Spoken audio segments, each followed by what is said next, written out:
wabarakatuh. Assalamualaikum warahmatullahi wabarakatuh. Kami dari Matkul Etika Profesi dengan mengambil judul Perantara Perdagangan Properti SKKNI nomor 343 tahun 2015 dengan nama kelompok saya sendiri Siva Wigati, teman saya Anita Maharani Pusalkar, Arma Irada Alfitria. Kami akan menjelaskan pemateri pertama. Arma Irada, dipersilahkan.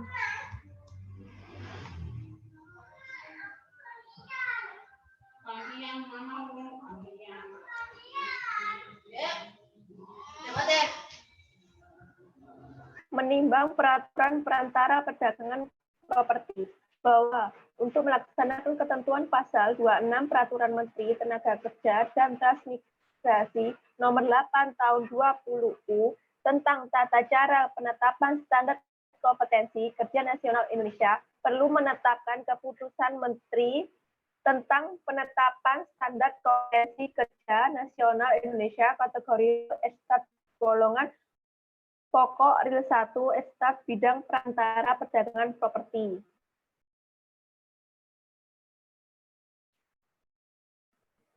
Pengertian. Pertama, kompetensi.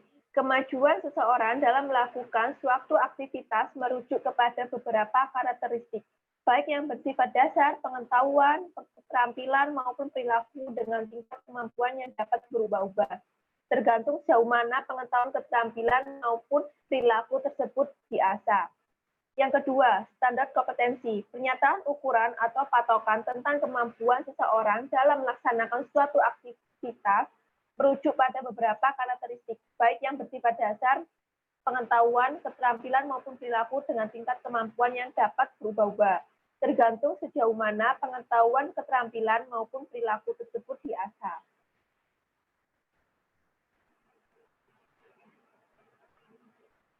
Pengertian lanjutan. Yang ketiga, SKKNI. Rumusan kemampuan kerja yang mencakup aspek pengetahuan, keterampilan, dan atau keahlian serta sikap kerja yang relevan dengan pelaksanaan tugas dan syarat jabatan yang ditetapkan secara nasional sesuai dengan ketentuan peraturan perundang-undangan. Yang keempat, broker properti. Seseorang yang bertugas mengidentifikasi properti yang diinginkan oleh sekumpulan konsumen yang dengan jasa perantara atau pengahlian yang dilakukan akan terjadi kesepakatan penjualan, pembelian, penyewaan, atau kontrak. Tukar-menukar, kerjasama, pengelolaan sekaligus memberikan layanan jasa konsultasi, investasi, properti, pemeliharaan, dan jasa-jasa lain yang sejenisnya. Yang kelima, ada property management, merupakan pekerjaan spesifik yang biasanya banyak dipercayakan kepada broker properti untuk mengelola kumpulan unit properti. Dalam satu model pengelolaan terintegrasi untuk tata laksana, sewa menyewa, pembuat atau pengakhir kontrak, perbaikan, kerusakan, hubungan dengan penghimpunan penghuni. Untuk apartemen atau kondominium, sejenisnya yang memberikan penenangan harian tanpa harus selalu meminta persetujuan pemilik.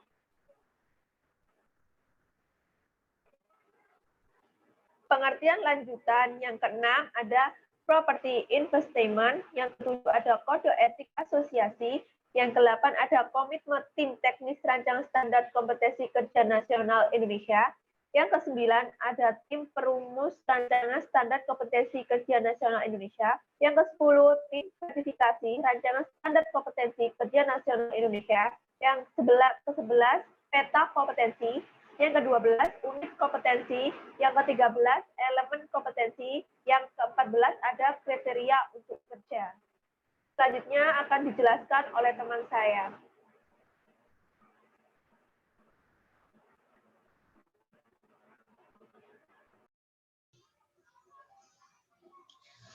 Pengguna SKKNI. Yang pertama, untuk institusi pendidikan dan pelatihan, memberikan informasi untuk pengembangan program dan kurikulum sebagai acuan dalam penyelenggaraan pelatihan, penilaian, sertifikasi. Yang kedua, untuk dunia usaha atau industri dan penggunaan tenaga kerja, membantu dalam rekrutmen, membantu penilaian untuk kerja, membantu dalam menyusun uraian jabatan, untuk mengembangkan program pelatihan yang spesifik berdasarkan kebutuhan dunia usaha atau industri. Yang ketiga, untuk institusi penyelenggaraan pengujian dan sertifikasi sebagai acuan dalam merumuskan paket-paket program sertifikasi sesuai dengan kualifikasi dan levelnya, sebagai acuan dalam menyelenggarakan pelatihan, penilaian, dan sertifikasi. Pemetaan dan kemasan standar kompetensi. Tujuan utama, melakukan usaha perantara perdagangan properti yang meliputi jasa perantara, manajemen jasa perantara, serta properti manajemen dan investment sesuai dengan standar mutu, layanan, dan persaingan usaha yang sehat. Fungsi kunci, melakukan perantara perdagangan properti. Fungsi utama, memberikan konsultasi. Fungsi dasar yang pertama, mengatasi keluhan konsumen. Yang kedua, memberikan saran aspek legal dalam pengalihan properti. Yang ketiga, memberikan saran aspek non-legal dalam pengalihan properti.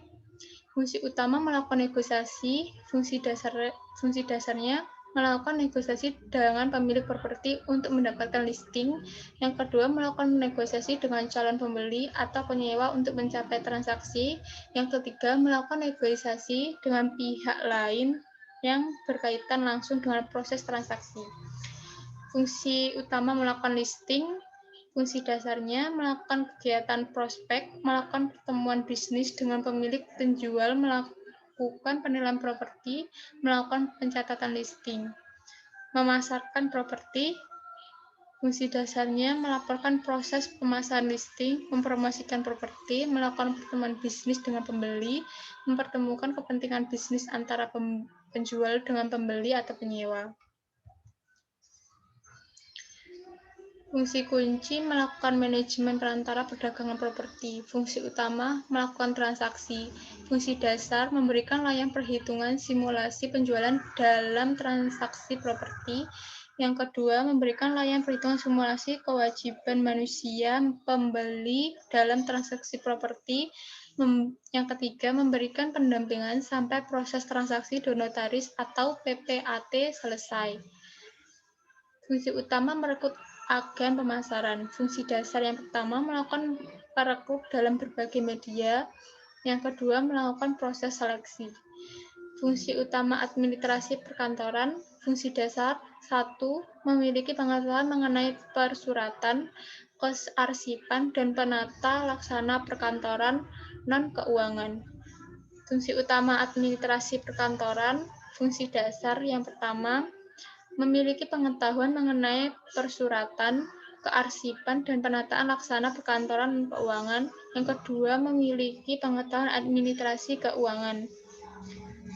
Fungsi utama pembinaan SDM. Yang pertama, memberikan pengetahuan dan informasi dengan properti. Yang kedua, melakukan analisa kemampuan dan kerja broker properti. Yang ketiga, meningkat kemampuan dan kinerja broker properti. Fungsi utama melakukan kerjasama dengan pihak ketiga. Fungsi dasar yang pertama melakukan kerjasama dengan kantor broker properti lainnya. Yang kedua melakukan kerjasama dengan bisnis terkait, membuat rencana kerja, membuat perencanaan kegiatan bisnis yang berkaitan dengan keuangan, membuat perencanaan kegiatan bisnis yang berkaitan dengan non-keuangan.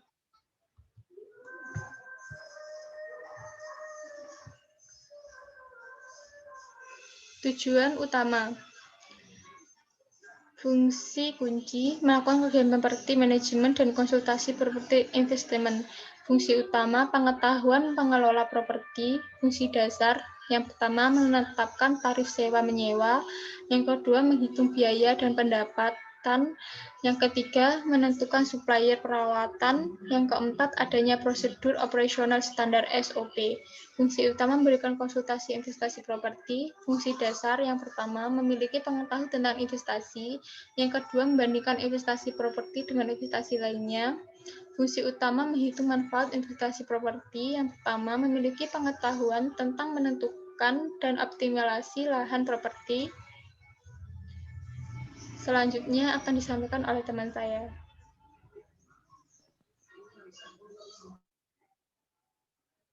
Data unit kompetensi.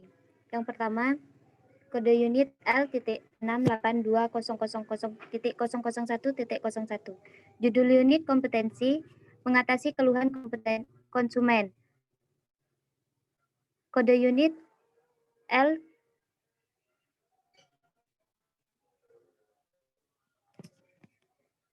L.68200.002.01. Judul unit memberikan saran aspek legal dalam pengahlian properti.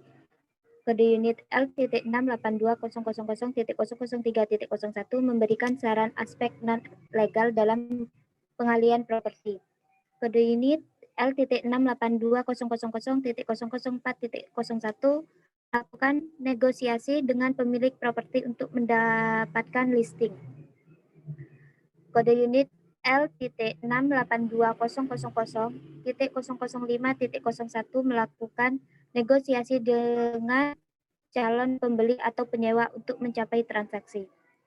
Kode unit L.68200.006.01 melakukan negosiasi dengan pihak lain yang berkaitan langsung dengan proses transaksi.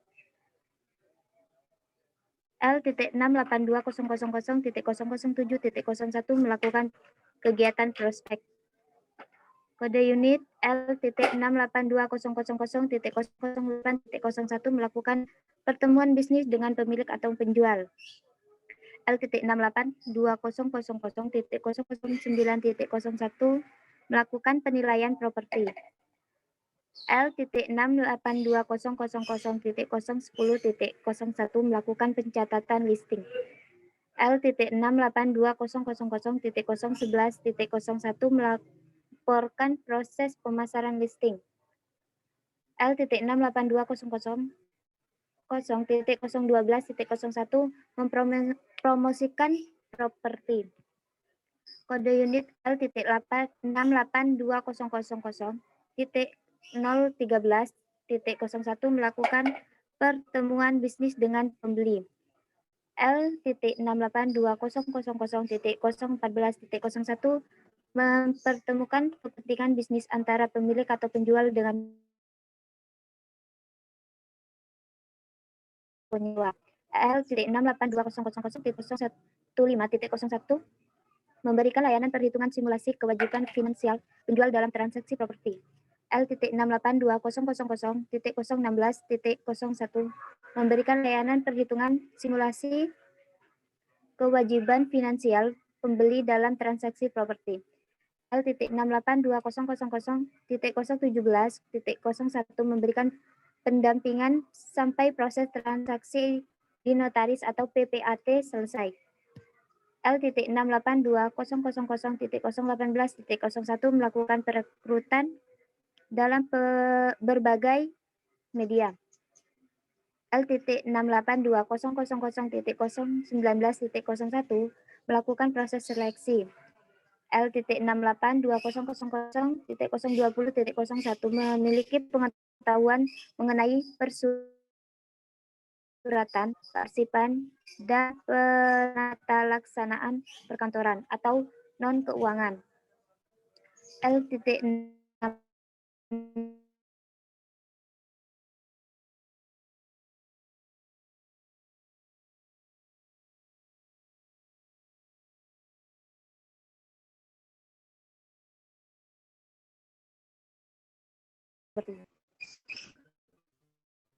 Ya.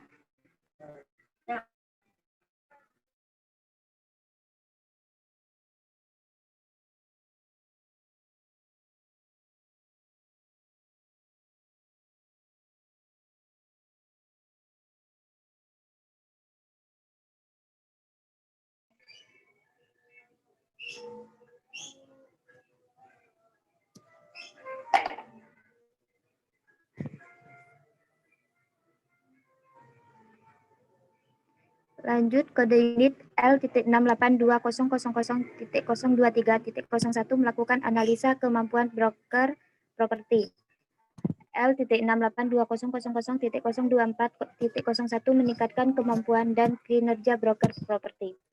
L.682000.025.01 melakukan kerjasama dengan kantor broker properti lainnya. L.682000.026.01 melakukan kerjasama dengan bisnis terkait. L.682000.027.01 membuat perencanaan kegiatan bisnis yang berkaitan dengan keuangan. L.682000.028.01 membuat perencanaan kegiatan bisnis yang berkaitan dengan keuangan. L.682000.029.01 menetapkan tarif sewa menyewa. L.682000.030.01 menghitung biaya dan pendapatan. L.682000.031.01 menentukan supplier perawatan. L.682000.023.01 adanya prosedur operasional standar atau SOP. L.682000.033.01 memiliki pengetahuan tentang investasi. L.682000.034.01 membandingkan investasi properti dengan investasi lainnya. L.682000.035.01 menganalisa peruntukan dan optimalisasi lahan properti. Contoh, kode unit L.682000.001.01. Judul unit mengatasi keluhan konsumen. Deskripsi unit. Unit kompetensi ini berhubungan dengan pengetahuan dan keterampilan serta sikap kerja yang diperlukan untuk mengatasi keluhan yang disampaikan oleh konsumen dalam jual beli sewa properti. Yang pertama ada elemen kompetensi, yaitu 1. Menerima keluhan pelanggan, kriteria unjuk kerja. Yang pertama, keluhan pelanggan berikut langkah-langkah awal menangani keluhan. Ada identifikasi, empati, dan sikap diuraikan. Yang kedua, catatan tertulis terhadap keseluruhan keluhan pelanggan dibuat. Elemen kompetensi yang kedua, mempersiapkan penanganan keluhan pelanggan. Kriteria unjuk kerja yang pertama, keseluruhan rincian keluhan pelanggan dikomunikasikan kepada seluruh pihak yang terlibat. Yang kedua, sebab utama keluhan pelanggan disusun. Yang ketiga, kondisi spesifik pelanggan yang mempengaruhi penanganan diidentifikasi. Yang keempat, rencana penanganan keluhan pelanggan disusun. Elemen kompetensi yang ketiga, melaksanakan penanganan keluhan pelanggan. Kriteria unjuk kerja. Yang pertama, memohon maaf atas kesalahan pelayanan kepada pelanggan disampaikan. Yang kedua, penyebab utama terjadinya keluhan pelanggan dijelaskan. Yang ketiga, solusi terhadap keluhan pelanggan ditawarkan. Yang keempat, kesediaan pelanggan menerima solusi dikonfirmasikan ulang. Yang kelima, alternatif solusi penanganan keluhan pelanggan ditawarkan. Yang keenam, ucapan terima kasih terhadap kesediaan pelanggan menerima alternatif solusi disampaikan.